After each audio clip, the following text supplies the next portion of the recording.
Este tema es muy común en la Biblia, muy común en la Biblia. Este tema puede ser entendido claramente, puesto que hay muchos pasajes en la Biblia que hablan de ello. Vamos a estar meditando en él en este domingo inicialmente.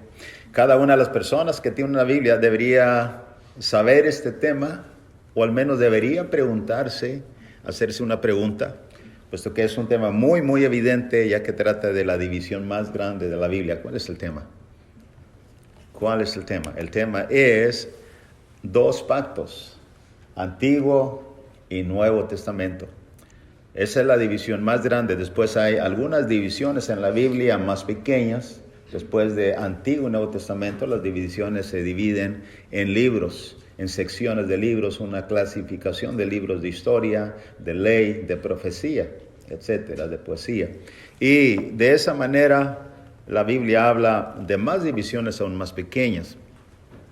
Después de hablar de la sección de historia, profecía, ley, etcétera, la Biblia habla acerca de libros diferentes. Después los libros se dividen también en capítulos, son subtemas, a decir más claramente. Después los subtemas en cuestiones más pequeñas, hasta que llegamos a un versículo y logramos mirar una palabra, definición de palabra. Así que, como decía, cada persona que me escuche deberá preguntarse, ¿por qué en la Biblia aparecen dos testamentos? Es algo que debería hacerse esta pregunta.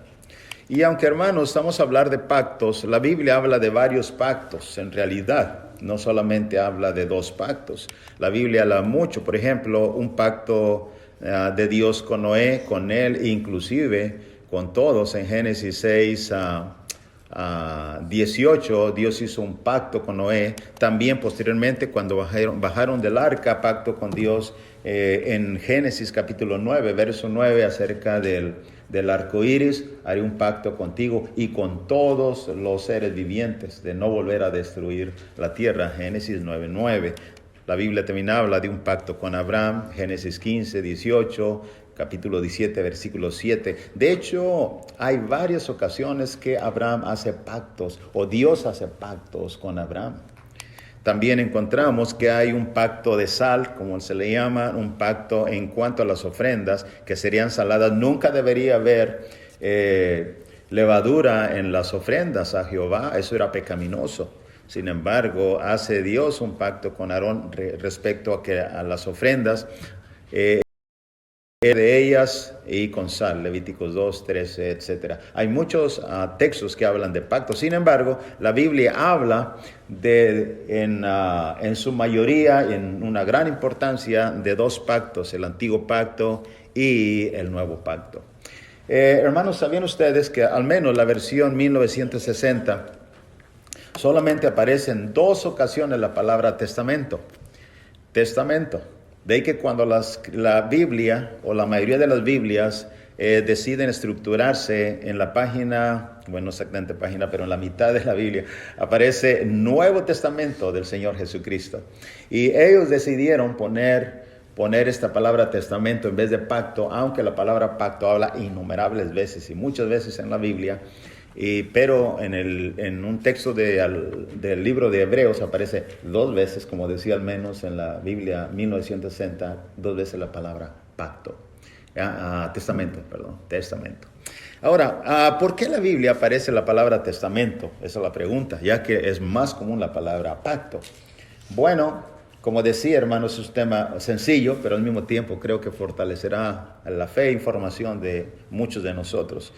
¿Por qué aparece la palabra testamento? Bueno, aparece testamento en un texto de los Hebreos, como decía, Hebreos 9, versículo 13 al versículo 18. Quiero decir que en este tema, hermanos, y obviamente no será mucho tiempo, pero analizaremos algunos textos, como decía, después iremos mirando algunas cosas hasta que podamos usar la mayoría o su totalidad de los textos que hablan de pacto, y que finalmente podamos armar el rompecabezas y entender claramente. Es el reto en estas 3 lecciones, entender claramente preguntas y respuestas de lo que es dos pactos en la Biblia. Todas las preguntas deben ser contestadas al final de estas 3 lecciones. Así que vamos a analizar algunos textos cuidadosamente y de una manera sencilla. No he puesto definiciones de hebreo porque no sé ni el hebreo ni el griego como debería. Así es que lo haremos de una forma simple y sencilla, hermanos. En Hebreos 9, 13 al 18, aquí aparece 2 veces la palabra testamento. Note bien lo que dice 9, 13 de Hebreos. Porque si la sangre de los toros y de los machos cabríos y las cenizas de la becerra rociadas a los inmundos santifican para la purificación de la carne, note bien, si la sangre de esos toros, cuánto más, verso 14, la sangre de Cristo, el cual mediante el Espíritu eterno se ofreció a sí mismo sin mancha a Dios, limpiará vuestras conciencias de obras muertas para que sirváis al Dios vivo. Así que, verso 15, por eso es mediador de un nuevo pacto, para que interviniendo muerte para la remisión de las transgresiones que había bajo el primer pacto, los llamados reciban la promesa de la herencia eterna. Porque donde hay testamento, no te viene aquí se introduce la palabra testamento, porque donde hay testamento es necesario que intervenga muerte del testador. Porque el testamento con la muerte se confirma, pues no es válido entre tanto que el testador vive, de donde ni aun el primer pacto fue instituido sin sangre. Note bien el propósito de por qué se introduce la palabra testamento en este capítulo 9 de Hebreos. Hay 2 cosas de énfasis. Primero, cuando se habla de pacto, se habla de un acuerdo entre 2 partes. Recordemos el pacto del Antiguo Testamento entre el pueblo de Dios e Israel en Sinaí. Pero, hermanos, hay un acuerdo pacto, una forma de términos sencillos. Pero ¿por qué la palabra testamento? Porque en ese acuerdo de por medio hay algo que se escribe para cumplirlo. Y aquí entra la palabra testamento, algo que se deja escrito para que se cumpla. Y el escritor de los Hebreos es muy claro que cuando un testador vive e hizo un testamento, no vale el testamento, no está en vigor porque vive, debe morir para que los beneficiados empiecen a cumplir el testamento y al testador muerto.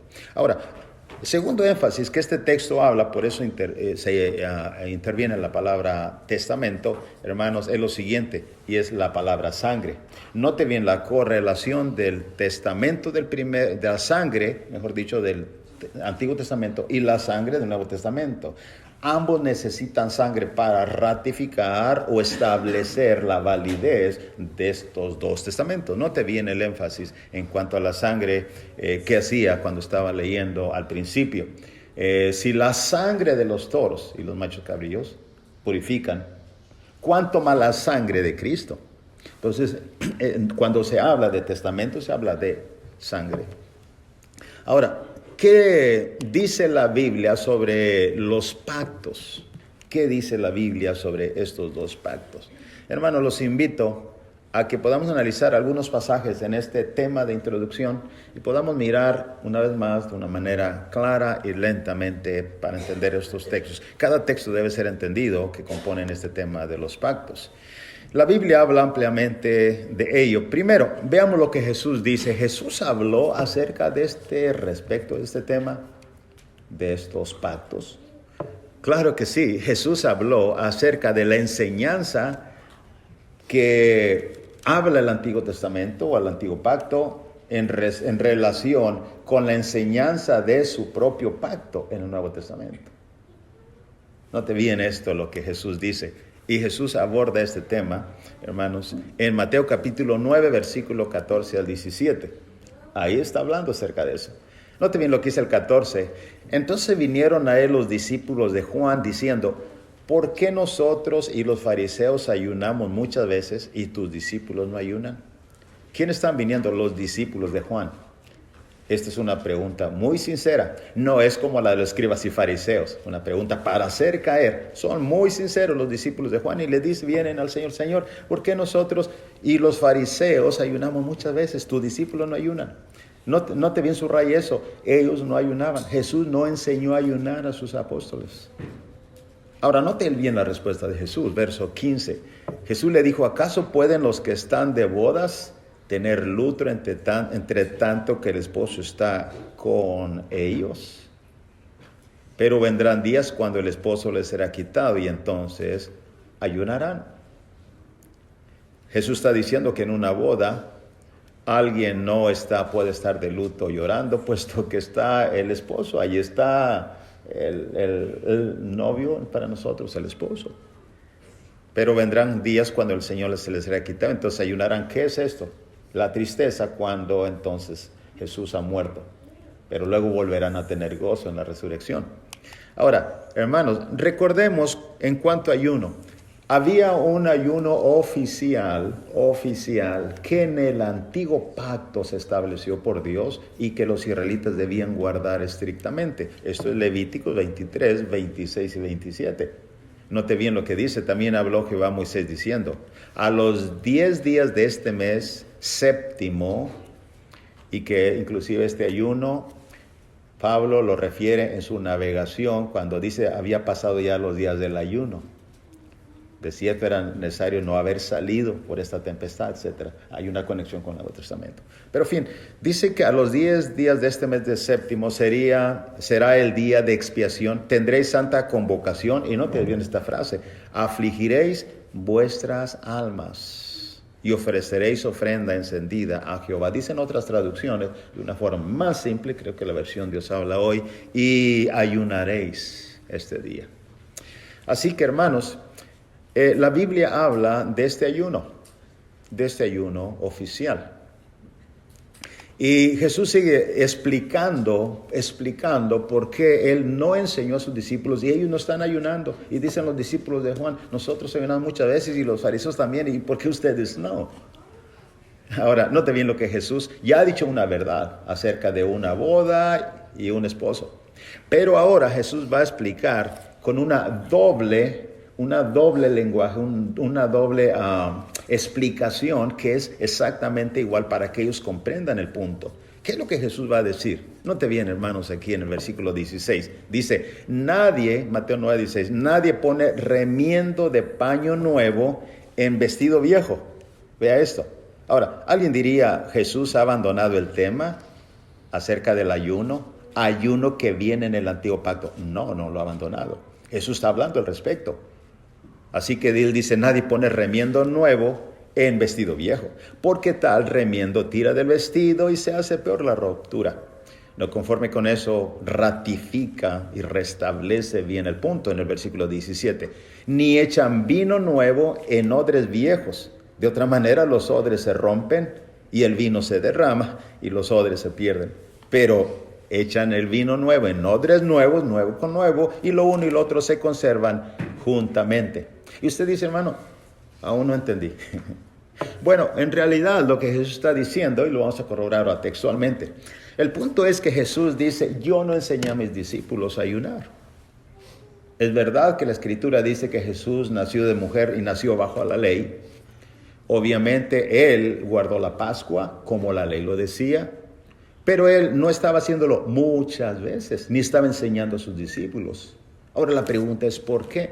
Los escribas y fariseos habían establecido muchas veces para ayunar, y cualquier razón era para ayunar, y especialmente para ser visto de los hombres. Pero Jesús no estaba haciendo así.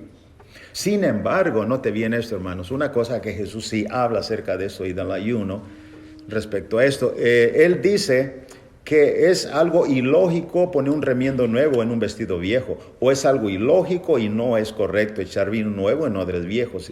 ¿Y qué significa esto? ¿Qué significa el vino nuevo y los odres viejos? La verdad el punto es esto, que si ahora Él empezando su nuevo ministerio bajo la era de la gracia, si Él enseñaba la ley, porque Él no vino a enseñar la ley, vino a cumplir la ley, entonces definitivamente los discípulos ya no querrían ahora aprender las cosas nuevas, porque una vez que han aprendido las cosas viejas, ellos quedarán seguir haciendo eso. No puede combinarse, son dos cosas muy diferentes. Miren, en unas palabras más sencillas, usando el contexto. ¿Cuál es el contexto? El contexto es Lucas capítulo 5, verso 29 al 39.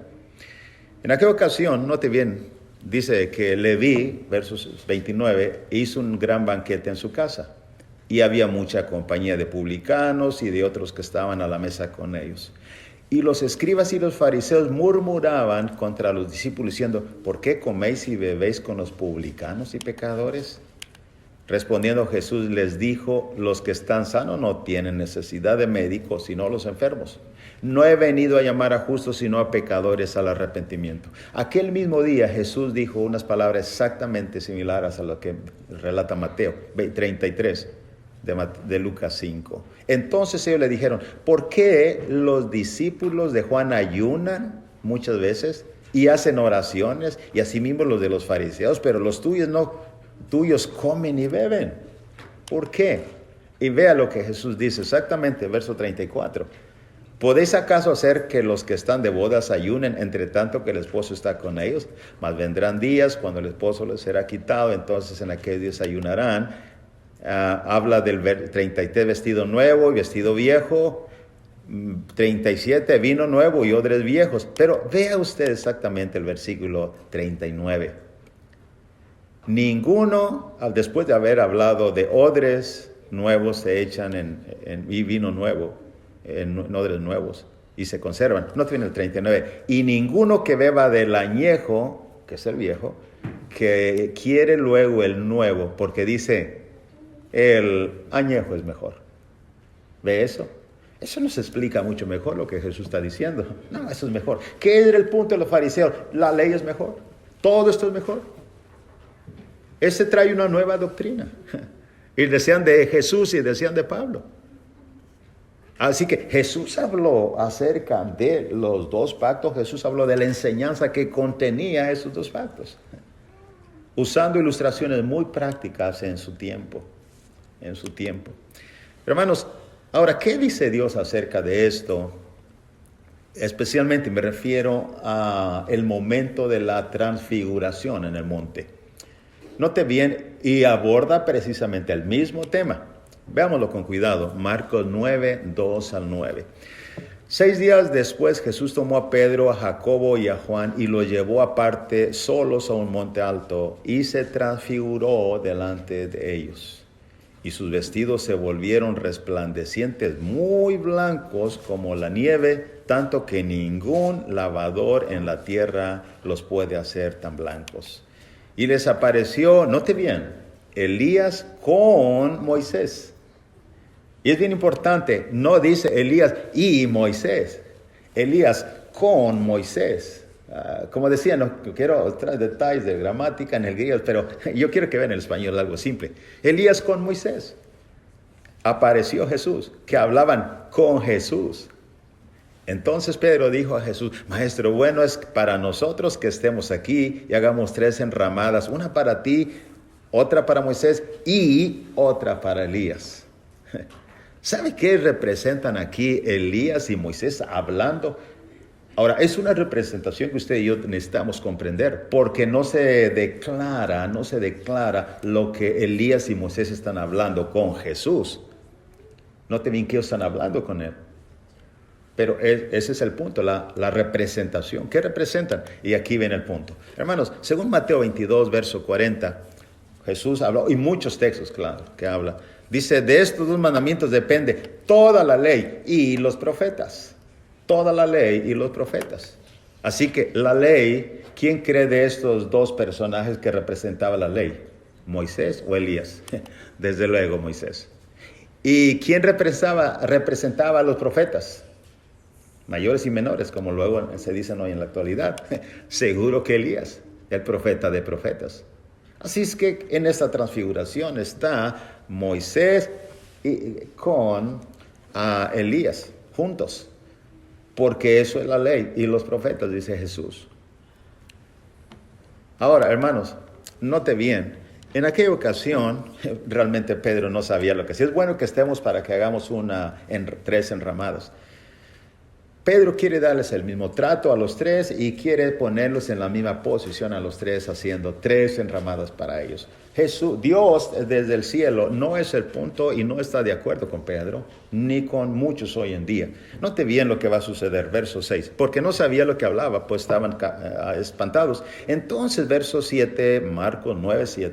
Entonces vino una nube que les hizo sombra, desde la nube una voz que decía: este es mi hijo amado. Y note bien la frase, a él oíd. Debe usted notar que no es una frase de a él obedecer o poner la atención en él o cualquier otra frase gramatical o simplemente cualquier otra expresión. Note bien la palabra, a él oíd. A él oíd. Ahora, bajo la referencia, entonces, tenían opción ellos, siendo ellos hebreos, de tener en grande estima y respeto y también oír a Moisés. ¿Se acuerda la palabra, el contexto de oír? Sí, Lucas 16. Cuando estaba hablando, ¿quién? Abraham con el rico. Cuando hablaba de, tengo 5 hermanos para que no, a Moisés tienen, óiganlos. ¿Se acuerda de eso? Y ese es el punto. A Jesús oíd. Era el tiempo de que el mundo religioso volteara y mirase a Jesús. Y esto, hermanos, ¿qué tiene que ver? Usted dirá, con los 2 pactos, tiene mucho que ver. Porque el antiguo pacto está fundamentado, establecido sobre la ley y los profetas, incluyendo también los salmos. Pero Jesús sobre el nuevo pacto. Y luego cuando miraron no vieron más a nadie consigo sino a Jesús. Y descendiendo ellos del monte, les mandó que a nadie dijesen lo que habían visto. ¿Nunca lo dijesen? No, sino cuando el Hijo del Hombre hubiese resucitado de los muertos, entonces las cosas tendrían sentido. ¿Ve eso? Hermanos, muy interesante. ¿Sabe usted que también el apóstol Pablo escribió mucho sobre estos 2 pactos? Y en diferentes maneras. Analicemos un texto más. En Gálatas capítulo 4, verso 23 al 31. Y hay mucho contenido en la carta a los Gálatas.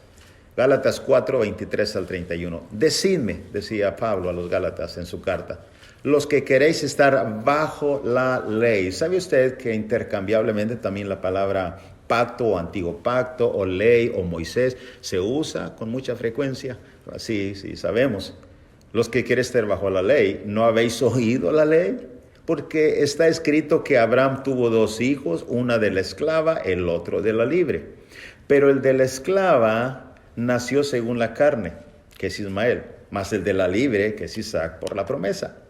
La cual es alegoría. Note bien esto, eso es un lenguaje. La cual es una alegoría.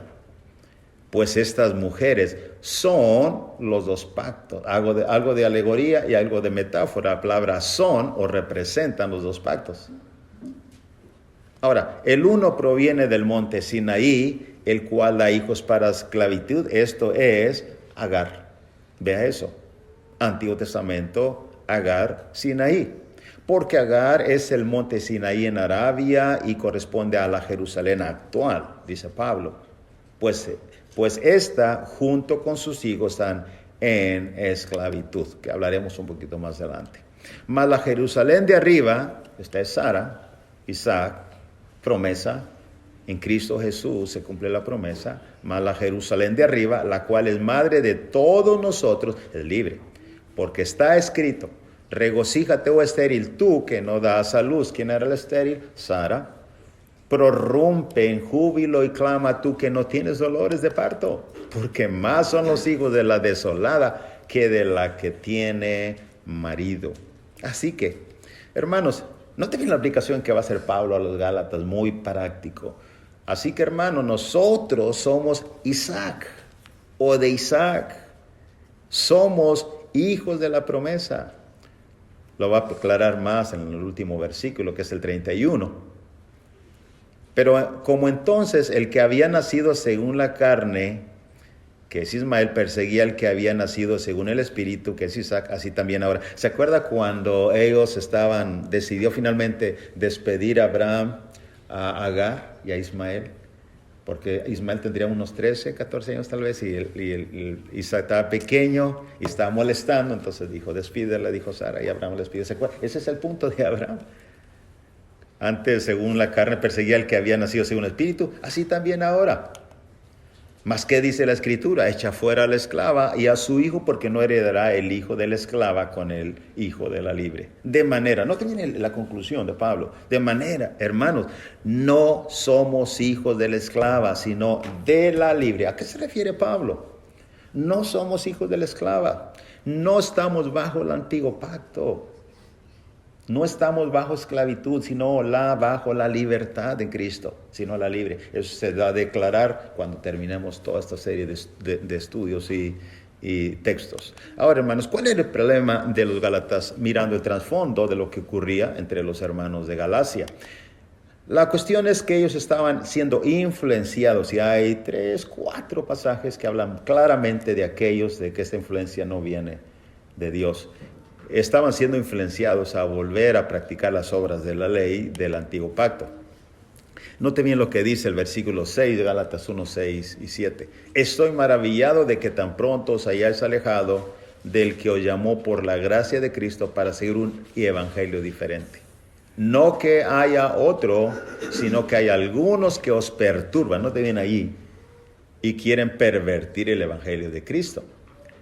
Algunos estaban permitiendo y queriendo que ellos volvieran a la ley, estar, en otras palabras, bajo Agar.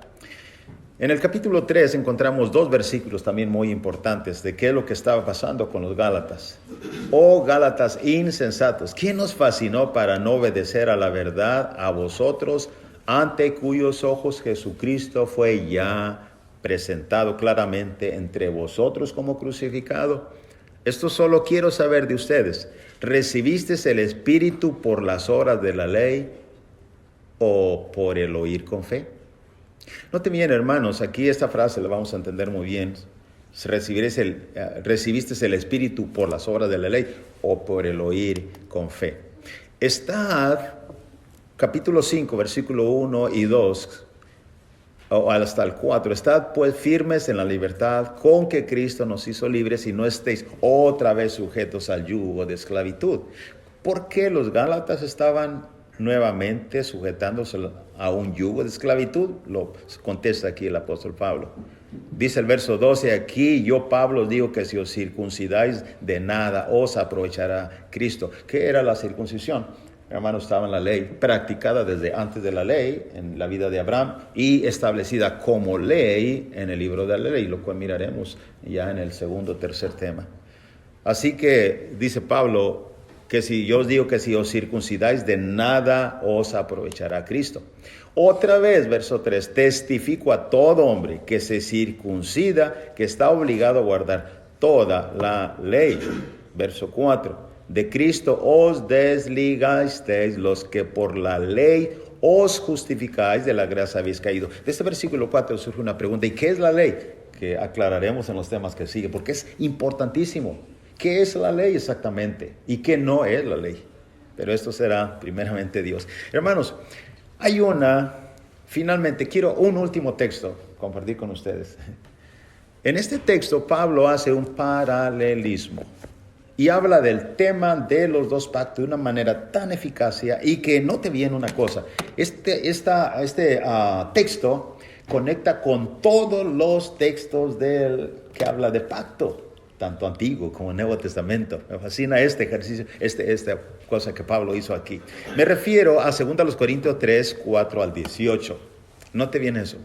Dice capítulo 3, verso 4. Y tal confianza tenemos mediante Cristo para con Dios. Pablo está hablando de ellos como ministros del nuevo pacto. Y dice el verso 5, 2 Corintios 3, 5. No que seamos competentes por nosotros mismos para pensar algo como de nosotros mismos, sino que nuestra competencia proviene de Dios, el cual asimismo nos hizo ministros competentes de un nuevo pacto. No de letra, sino del Espíritu, porque la letra mata, mas el Espíritu vivifica.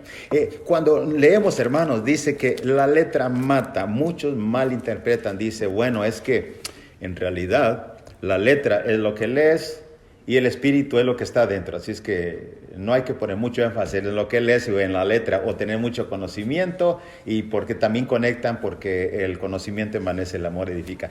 No. Note bien cómo podemos hacer una fiel interpretación usando ¿qué? El contexto. Simplemente el contexto. Note bien, antes de proseguir con esta comparación, note bien, rápidamente le leo lo que dice acerca de la letra mata, el espíritu edifica. Romanos 7, por ejemplo, 7 al 11, letra y espíritu. Por ejemplo, dice en Romanos 7, verso 7 al verso 11, cuando Pablo explica para qué la ley. ¿Qué pues diremos? ¿La ley es pecado? En ninguna manera. Pero yo no conocí el pecado sino por la ley, porque tampoco conociera la codicia si la ley no dijera, no codiciarás. Mas el pecado, tomando ocasión por el mandamiento, produjo en mí toda codicia, porque sin la ley el pecado está muerto. No te vienes a subrayar esta palabra muerta. La letra mata, dice ahí esta frase. Y yo sin la ley, Romanos 7, 9, yo sin la ley vivía en un tiempo, pero venido el mandamiento, el pecado revivió. Y, note bien, yo morí. Y hallé que el mismo mandamiento que era para vida, a mí me resultó para muerte. Porque el pecado, tomando ocasión por el mandamiento, me engañó. Y por él, me gusta la expresión Reina Valera 60 aquí en esta frase, y por él me mató. Aquí está el punto, la letra mata. ¿Cuál era el punto? Que la ley del Antiguo Testamento trataba de engrandecer lo grave del pecado y que el hombre se encontrara muerto, inerte, inútil, diría Romanos capítulo 3. No hay justo ni en uno, no hay quien entienda. Todos se hicieron inútiles. ¿Ve eso? La letra mata. Y ese es el punto a que Pablo se refiere. Ahora, notemos eso. Competente del nuevo pacto, la letra, sino del espíritu, la letra mata, más el espíritu vivifica. Siguiendo con 2 Corintios 3, 7, y sin el ministerio de muerte, haciendo referencia a lo que hace. La ley era matar, considerar al hombre muerto, separado de Dios por el pecado. Si el ministerio de muerte, grabado con letras en piedras, fue con gloria, tanto que los hijos de Israel no pudieron fijar la vista en el rostro de Moisés a causa de la gloria de su rostro, la cual había de perecer, ¿cómo no será? No te viene la comparación. ¿Cómo no será más bien con gloria el ministerio del Espíritu? Ahora, ¿cuál es el ministerio del Espíritu? Usted va rápidamente a Gálatas y abre su Biblia en capítulo 3 y note lo que dice el versículo 3 respecto a esto. ¿Cuál es el ministerio del Espíritu? Bueno, Gálatas 3:3 dice, tan necios sois, habiendo comenzado por el Espíritu, ahora vais a acabar por la carne. ¿Qué es aquí el Espíritu? Recibiste un otro texto más, verso 2. Esto solo quiero saber vosotros, ¿recibiste el Espíritu por las obras de la ley o por el oír con fe? ¿Ve eso? Hermanos, el Espíritu simplemente es el ministerio del Espíritu Santo, el mensaje de gracia del Nuevo Testamento del Espíritu que vivifica. Juan 3, 5 y 10, el que no naciere de nuevo, el que hace vivificar. ¿Se fijan en eso? Ese es el ministerio del Espíritu. ¿Cómo no será más bien con gloria el ministerio del Espíritu? ¿Cuál es la contraparte? El ministerio de muerte. Porque el Antiguo Testamento, la ley, mata. Ese es su objetivo, hacerte sentir o notar muerto, separado de Dios. Ahora, note bien siguiendo la lectura, capítulo 3, verso 9. Porque si el ministerio de condenación, Antiguo Testamento, fue con gloria, mucho más abundará en gloria el ministerio de justificación. Gálatas capítulo 3, nuevamente el versículo 24, todo viene por la justificación en Cristo Jesús, y va la gracia y del Nuevo Testamento. Gálatas 3, versículo 24 dice, de manera que la ley ha sido nuestro ayo para llevarnos a Cristo, a fin de que fuésemos justificados por la fe. Romanos capítulo 5, versículo 1 y versículo 2 dice claramente, justificados por la fe tenemos paz para con Dios. Así que, siguiendo la lectura, hermanos, dice el verso 10, porque aún lo que fue glorioso, otra vez comparación Antiguo Testamento, lo que fue glorioso no es glorioso en este respecto, en comparación con la gloria más eminente, que es ministerio del Espíritu, el nuevo pacto, el cual Pablo ahora es un ministro competente, etcétera. Siguiendo la lectura, verso 11. Porque si lo que perece tuvo gloria, mucho más glorioso será lo que permanece. Y vea cómo conectan todos estos pasajes con la palabra pacto.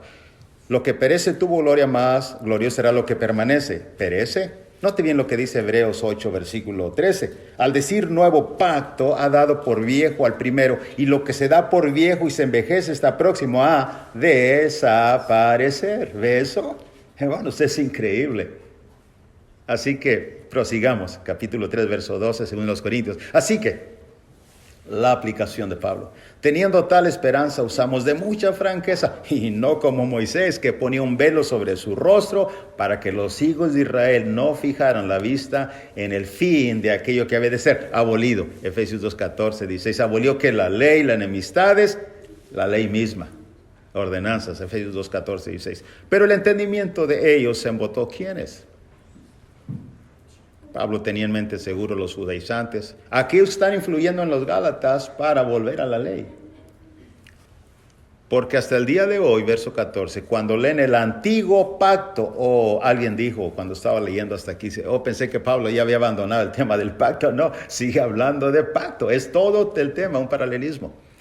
Hasta el día de hoy, cuando leen el antiguo pacto, les queda el mismo velo no descubierto, el cual por Cristo es quitado. Y aún hasta el día de hoy, cuando se lee a Moisés, Pablo en su tiempo, el velo está puesto sobre el corazón de ellos.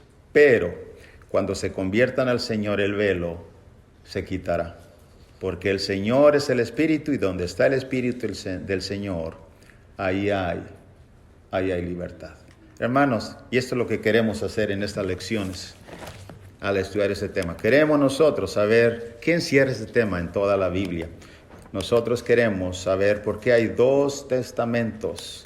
Queremos saber qué es lo que nos enseñan esos 2 testamentos. Queremos, hermanos, que si hay un velo, si acaso, queremos que al entender este tema se nos caiga, y si aún está puesto, todas aquellas personas que nos escuchan. En la siguiente lección miraremos algunas cosas como qué contiene exactamente el antiguo pacto, cuál fue y cuál es su propósito ahora en este tiempo.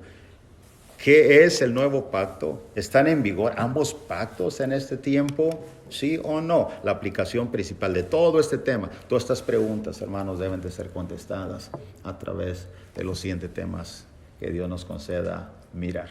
Estás aquí ahora, estás con nosotros estudiando la Biblia. Queremos seguirte invitando a que continúes abriendo tu corazón y a aprender acerca de la palabra de Dios. Si estás preparado para venir, Señor, claro, te invitamos. Hermanos, al final, y amigo oyente, todo este tema completo quitará muchas dudas de muchas preguntas que usted y yo tengamos en el corazón.